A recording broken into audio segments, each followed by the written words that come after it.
बेफोर गासिबो नैबे खाना माख्रा दैजों सिलिंखार खालामजानाय अबस्था बियो सिसुबारिनि दै बानाया माबा BPF UPPL नि माबा पार्थक्य दं नामा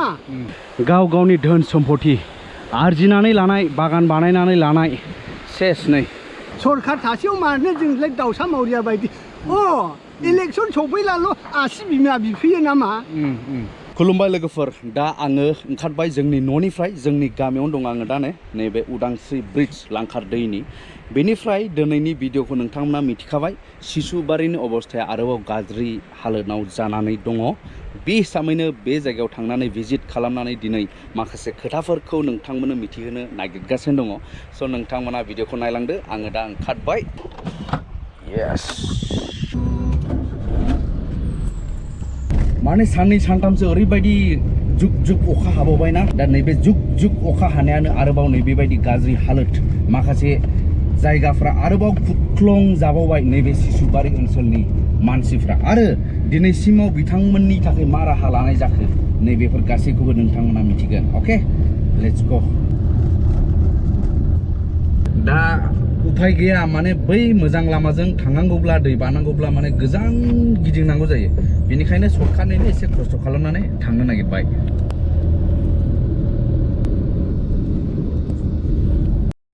हाग्रा हाबहांबाय होनब्लानो नै हाग्रा आयौ गारिखौ आङो नैबेयावनो दोननानै थांनांसिगोन बहुत दोनथ'बाय आङो नै एसे हाग्रा बारिसो दे अब्लाबो एसे मोजाङै मोजां थागोनदां आंनि गारि बोराया बोनथादो दा नै दैया गुवार जानानै दं दा बोरैजों बारनांगौ बोरैजों थौले गोथौ जेबो मिथिया आङो मिनियाबो लांफैबावलै नै आंखौ गोजानाव थानानै मिनियाया नै आंखौहाय मा बुंहरगासिनो दं रायजोफोर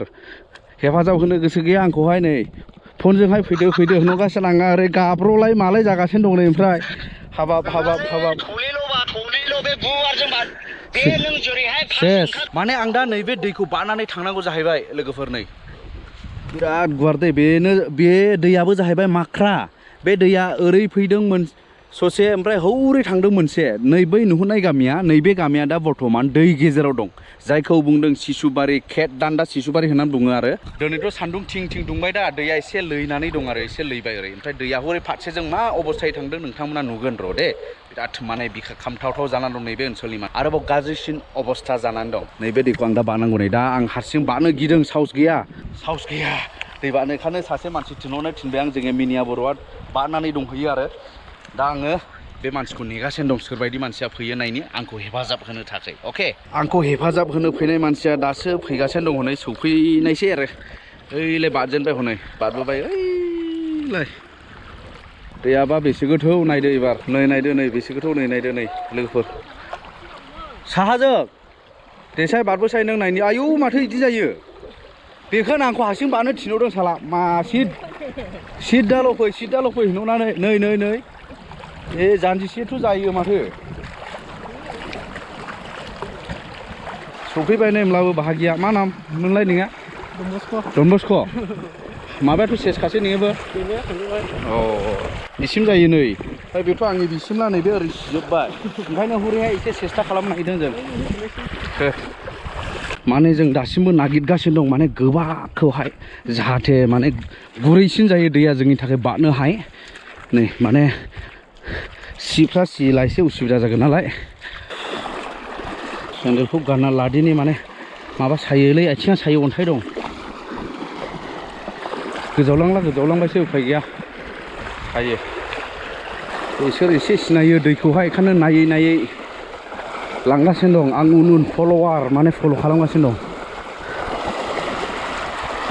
बेवहाय गान्दु जालायदों माथो हनै गोख्रैलै दैया खिन्थु एसे फेन्दासिमल' दै माने नैबेवहाय सैनै जादों दैया ने बहाय हिसाबै एसे माने दैया राननाय जादों सैनै बेयाव ओमफ्राय बैयाव नालाय हिसाबै माथो फेन्दासिमल' जाबाय बिराद मोजां जोंनि बाहागिया नैबोनो गोजोमानो एसे देहाखौ थान्दा खालामबाय नै गरमथारबोना दिनैहाय आरोबाव दाने बारनांगौआ ओरै खल्लबसे थाफैबावबाय नालाय जोंखौ बारनायसै ओरै गोबा नायनानै गान्दु जालायनाय होनो जायखौ जों गान्दु होनना बुङोना ओरैहाय गान्दु जालायनाय दंखायनो ओरै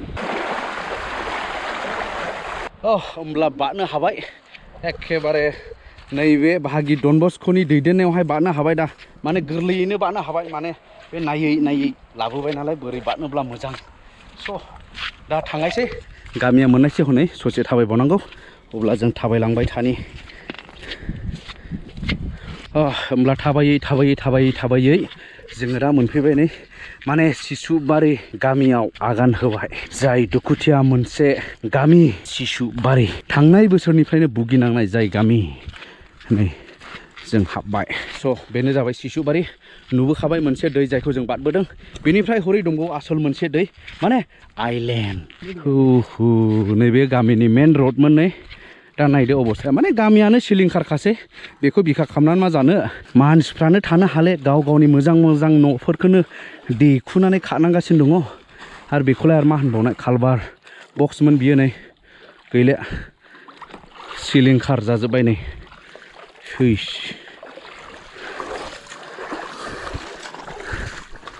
मावै दाङै जायो बोरमा अमा मोसौ फिसियो नैबे बिथांमोननि नै नायदो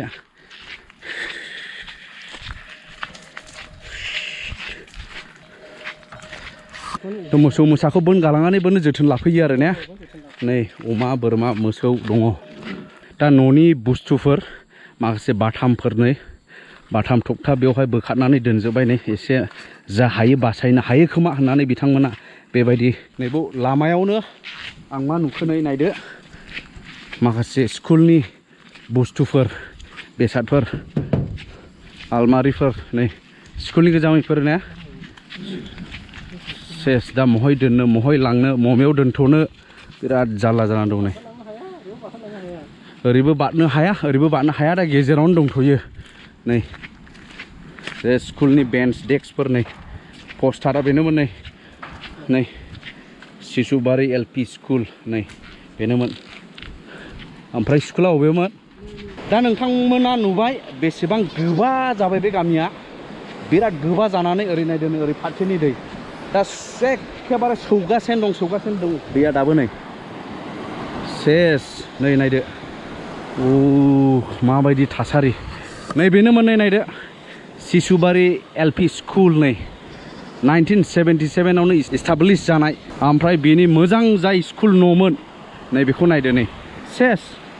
नै सेस गभर्नमेन्ट स्कुलनि ओरैबायदि मोजां न'मोन बियो नै एलपि स्कुलनि न' दा नायदो माय गुडनेस बेफोर गासिबो नैबे खाना माख्रा दैजों सिलिंखार खालामजानाय अबस्था बियो सिसुबारिनि नायदो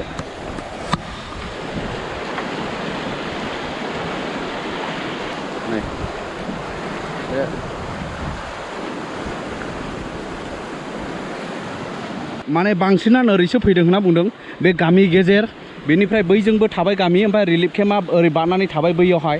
नै नै खुदगासिनो दं नै बेफोरथ' खुद गोदान नै बेफोरनोसै नै न'आ ओरै सेस गामि गोबाल'खासै दा बयबो गाव गावनि न'फोरखौ बोखारनानै माने माखासे बेसादफोरखौ गाव गावनि सम्पतिखौ जा दङ बेखौहाय माने बोखारनानै साइड खालामगासिनो दं आरो मिथिनो मोननाय बायदिब्ला मैया दाख्लै जानायनिफ्राय 10था बायदि न'खरा आरोबाव माने बुफाय माने खालामनांबावबाय आरो देखुजोबनांबाय नायदो नै बेथ' गैले नै सिन लाजोब्बाय नैबे बिफाङा नै खान्थाल बिफां ओमफ्राय मिनिया बर'आ नै बेवहाय एखेबारे एकदमबारे गैले आरो नै माया गैले बडि एकदम माबाया दा न'आ गुगालांबाय हनै आच्छा गोरबायखौ दुखुनांथाव जोबोद दुखुनांथाव धुप मोनगासिनो दं औ स' बेनो नै मिनिया बर'आ गाव जोबोद बेस्थ' भिडिअ लागासिनो दंमोन ना बेनिखाय आंखौहाय ससेनिफ्राय लायनो हास्लामाखिसै बैयाव न' दंमोन दा हनै मोनसे आं औ बे दासो गुगाबाय इयो मेगनावनो गुबाय ओमफ्राय ओरै बारा खाथियाव दाथालै बारा दैयानो ओरैसो नारदों नै ओरै गामिजों नै गोजावबो जोबाय नै न'नि बुस्थुफ्रा नै स' आरोबाव बेबायदि अबस्था जाबाय नैबे सिसुबारि गामि खैला मैला बिसिडिसिनि सिङाव थानाय नैबे चिरां डिस्ट्रिक्टआव दासिमबो जेबो होबथानायनि राहाथ' गैखाया ना राहा दं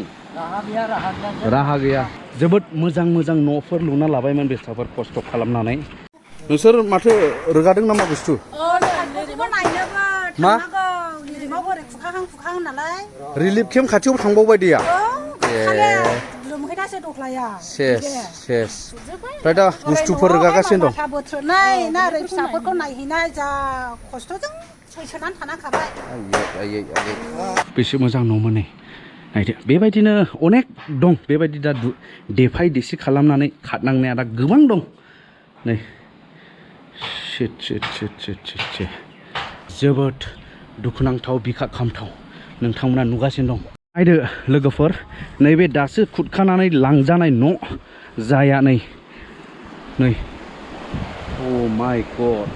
बिथांमोननि थाग्रा न'आ दिनै दैजों सिलिंखार माने दैनि गेजेराव थासिगोन नै गावसोरनि थाग्रा जाय न'मोन माखासे सुबुंफोरनि जोबोद मोजां सिमेन्टेड न'मोन बियो नै RCC नै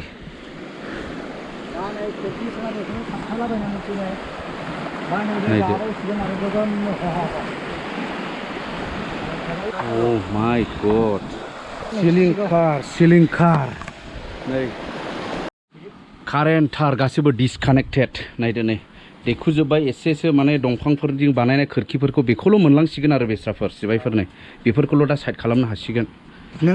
नंगौ जोबोद दुखुनांथाव बियो औ दिदोमै संसार जाबाय थानाय जाय बे सिसुबारिनि सुबुंफोर बिथांमोननि गोरबोनि दुखुखौ नोंथांमोना निस्सय बुजिबाय जानांगौ दा बेफोरबायदि अबस्थाखौ नुनानै नैबे आयंनिमोन न'आ दा नैबाव मोनसे न'खरनि न' नै बिराद मोजां न' हानायानो बावाखैनो माने मास मोनसे बायदिल' बे उन्दुनो मोनदों नामा मा नाममोनलाय गोमसिं नैबे आयं गोमसिंनि न' नै दा एखुगासिनो दं गोजौआव मानसि गाखोबाय थिंखौ एखुनायसो नै दा नै बैलाखौ नै एखुगासिनो दं दा नायदो नै एसे मोजां न' नायदो नै ओमफ्राय दा आरोबाव आं मोनसे न'खराव थांबावनो नागिरदों दे नैबे नै सासे आदैनि न' बेलाय नै एखुगासिनो दं नै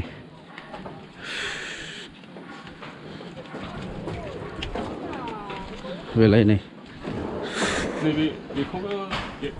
बेखौबो एखुसिगोन दाहाय नै बेखौबो एखुसिगोन नै सेस नैबेखौ दिनै एखुनाय जाबाय आरो गैखाले हनै दैया बोनखासै नालाय रायजो राजा नोंथांमोन दैया बोनखासै नै बेयाव माब्रै माथोबाव बेयाव जेबो राहा गैले उफाय होननाय जिनिस जेबो गैया दा ने ओमफ्राय दा नोंथाङा मा खावलायनो सानो रायजोनि जानानै नैबे गामिनि जानानै दा बे गामिनि खौहाय दै लांजोबनाय हिसाबै सरकारा बहायबा थानांगौ स्थायि जायगा नागिरनानै होयोब्ला मोजां मोनगौमोन आरो जोंनिथ' थानांगौ थागिरि गैखाला स' नोंथांमोना भिडिअखौ शेयार खालामनानै हो नैबे बिथांमोनहा दा हा गैले न' गैले दा थानो थाखाय बिसोरनो जायगा नांगोन जों बयनोबो मानसिफोरनो थानो थाखाय जायगा नांगौ दा बे हिसाबै नैबे जायगाखौ मोननो लुबैदों बिथांमोना स' नोंथांमोनाबो नैबे बिथांमोनखौ मदद खालामनो गोसोब्ला भिडिअखौ शेयार खालामनानै होदो आब'आ मै थादों दालाय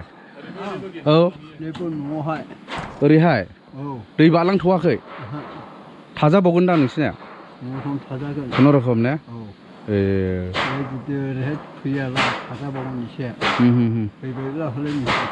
खय बोसोर जाखो आबौआ बैसोआ 90 बोसोरसो जाना ओमफ्राय गोदो बे स्कुलाव हस्टेलाव लोगो मोनोमोन बादा होनो जायखौ बादा बेस्रा दाबो सिनायो आंखौहाय नै बे सिसुबारि गामियावसो लोगो मोनफैदों नै मै थायो नों मैसो गुमो ओमफ्राय न'आ महायथो दालाय न'आ नोंसिना न'आ आमथिखानि बानै दा मोजाङै दङ दा दे जों ओरै थाङो ना थाङो नोंबो थांनायला फै ओरै थाङासै मैसो नायनांगौ नायदो होनब्ला दे ओइ दैया गोथौलै बारलाबायनो नाङा दे दे जायफोरा सिनायो नैबे बादाखौ लोगो मोनदों लोगोफोर नायदो नै आरोबाव बेयावबो बेबायदिनो नै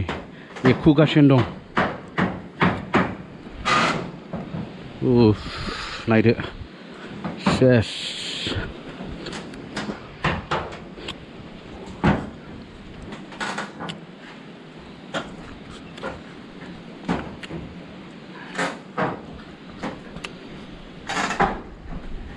ओमफ्राय नोंथांमोना नायदो नै बेवहाय माने बिराद खस्थ' खालामनानै गयफोरखौ गायनानै बागान खालामनानै लाबायमोन लोब लोब देरबायमोन नै दा फिथाइ थायनायनि सम खानानै फाननायनि सममोन बे समा सफैबायमोन बिथांमोना दा दिनैहाय नैबे दै खुरखानायनि थाखाय दा खानो गोनां जाबाय दा नै जेरैबो गया बिराद मोजां जायोमोन आरो बे गामियावहाय गयफ्रा नायदो बिराद देमा बिराद मोजां गया जायाखैमोन एखेबारे गाहायल'मोन नै गाहायफ्रावनो थायलाबायनाय गयमोन नै नायदो बे अबस्था आरोबाव मोनसे दुखुनांथाव बेयाव आं नुफैदों मोनसे गिर्जा न' बे बर'फोरनि काथलिक गिर्जा न'मोन दा बे बिथांमोननि नैबे गिर्जा न'आ माने गोदानसो अफिसियेलि माने अपेनिंबो जायाखैमोन खिन्थु हाबजेनबायमोन होनना बुंदों दा नायदो बेसे मोजां गिर्जा न' बिथांमोनहा लुखांनानै लाबायमोन गैयाब्लाबो 10 लाखनि एसे गोजौआव माने खरसा गारनानै बेबायदि मोजां न' मोजां गिर्जा न'खौ लुखांनानै लानो हाबायमोन बिथांमोना नाथाय दुखुनि बाथ्राया बेनो बिसोरो दा बे गिर्जा न'खौबो एखुनानै दा गारनानै थांनांगौ जासिगोन जोबोद दुखुनांथाव नायदो नै बेसे मोजां गिदिर मोनसे गिर्जा न' लुनानै लाबायमोन बिथांमोना ओमफ्राय महाय थाङामोन आदा रिलिमाव ओमफ्राय मा दासिमबो बुस्थु रोगालाय लांलाय लाबोलाय नामा बेथ' जागासिनो दंखायो ओरैनिफ्राय ओरै लाङागौ जायो ओमफ्राय ओरैनिफ्रायबो ओरै मोसौ मोसा दं नालाय फैनांगौ जायो आबाद खेथि एसे दं नालाय फैनांगौ जायो आरो दा बिदिनो नै बे बिथांमोननि दै गेजेरावनो बेफोर अमा फिसा गोरलै दंलायो नै बोरमा गग्रा नै दा बेफोरबायदि दं दाबो माने रोगानानै लांनो हायाखै नै मोजां बोरमा फिसाफोर दङ नै माने जोंनि बर'फोरनिथ' बेनोसैना संसार जानाया दाउ अमा बोरमा फिसिनाय नै बेफोर गासैखौबो बिथांमोना दा नागारनानै थांनांगौ जागासिनो दङ नै नायदो नै गय बागान माने गावनि धोन सम्पति आरजिनानै लानाय बागान बानायनानै लानाय सेस नै बेबो लाइन लाबाय नै अ माय गड दैयानो गामिजोंसो ओरै नारखादों नै ओरै माबानानै गिदिंफैबाय नै सेस नै नायदो मोजां गय बागानफोर दंसैमोन नै सेस नैबे आदा थमास बसुमतारीनिफ्राय नोंथांमोना खोनासं बिथाङा गोरबोनि रावखौ रायजोनि जानानै दा बुंनो थांगासिनो दं सानावहाय दै हरावबो दै आरो हरावहाय माबा खामला मावनानै फैदो खामला मावनानै फैनानैहाय माइरं सेरबा लाबोदो सेरबा लाबोनानैहाय बोथिसे जादो बोथिसेनि दोनथ'दो दोनोब्ला बे माइरंखौहाय मैदेनानै जाफैना होफैयो हरावबो हरसे दैनि टेनसन लादो सानाव टेनसन लादो दैनि आरो हरावबो मैदेरनिबो टेनसन लानांगौ बेफोरखौ मा मावखो बेवहाय फरेस्ट केम्प दङ फरेस्ट केम्पआव थानानै सासे इनचार्ज दं सासे इनचार्जआ बे फरेस्ट केम्पखौ दैदेनो बे इनचार्जआ बे मैदेरखौहायथ' एसे माबा डिउटि खालामनांगौमोन प्रटेक्ट होनांगौमोन बेसे दुखुआव दङ जों दा बेसे जालायाव दङ मेगनाव मोदै खुगायाव खुदै ओरैहाय दैबानाजों हुलुस थुलुस न' बां लांजोबजाबाय ओरैहाय मोसौ मोसा थालांबाय दाउ फारौ थालांबाय सिलिंखार दिनैसिमाव जोंखौहाय रावबो नायसनफैया गामिया माबायाव दङ खैला मेलायावहाय दङ ब्लक प्रेसिडेन्टनि आगानबो नुफैया प्रेसिडेन्टआ दिनैसिमबो आगान होफैयाखै मानो प्रेसिडेन्टआथ' फैथारनांगौमोन ब्लकनि प्रेसिडेन्टआ खबर लाफैनांगौमोन चेयारमेनबो गैया ब्लकनि प्रेसिडेन्टबो गैया मानो जोंखौ नायफिनलै नामा रावबो जोंखौ सैलै नामा मा जोंखौ खोथायाव खोनानो मोनदों आं BPF UPPL माबा दै बानाया माबा BPF UPPL नि माबा पार्थक्य दं नामा बेबायदिथ' जाथावामोन हाबा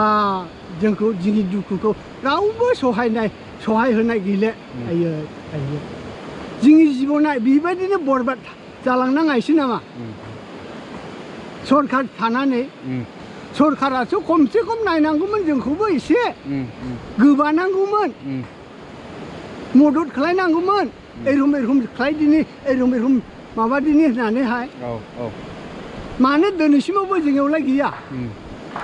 सरखार थासेयाव मानो जोंलाय दाउसा मावरिया बायदि इलेक्सन सफैलाल' आसि बिमा बिफैयो नामा जाम्बा जाम्बिनि आसि बिमाखौ नांगौ जायो नामा स' बेबायदिनो सिलिंखार होनदों सिलिंखार आसा खालामदोंमोन सरखारनिफ्राय नाथाय मिथिनो मोननाय बायदिब्ला सरखाराबो माबा माबि सिङाव एसे खोथा रायलायदों सोरबा BPF सोरबा UPPL एबा पार्टिनि खोथा बयनदों नाथाय दिनै नैबे अलखद समाव नैबे सिसुबारिनि गामिनि सुबुंफोरखौ नैबेबायदि नोजोरजों जुदि नायमारदोंब्ला बिथांमोना जोबोद दुखु फोरमायदों नोंथांमोना खोनाखाबाय बेबायदिया जानो नाङा बयबो बेयावनिनो नागरिक मानसि बेयावनिनो सिटिजेन बयहाबो बेवहाय मोनथाय दं सरखारनिफ्राय मोननांगौ सरखारा बयखौबो समान नोजोरै नायनांगौ नट जाय जोंखौ भट होनानै देरहादों बिसोरखौल' जों नायगोन होननानै सानोब्ला बेयो बयनिफ्रायबो देरसिन गोरोन्थि जायनि थाखाय उन्नति एबा खौसेथि आरो डेभेलपमेन्टआ जोंनि ओनसोलाव माब्लाबाबो जानाय नङा अब्ला गासै रायजो राजा नोंथांमोना नुबाय आरो बुजिबाय बिसोरनि अबस्था दानि थासारि स' बेनोसै लोगोफोर जोंहा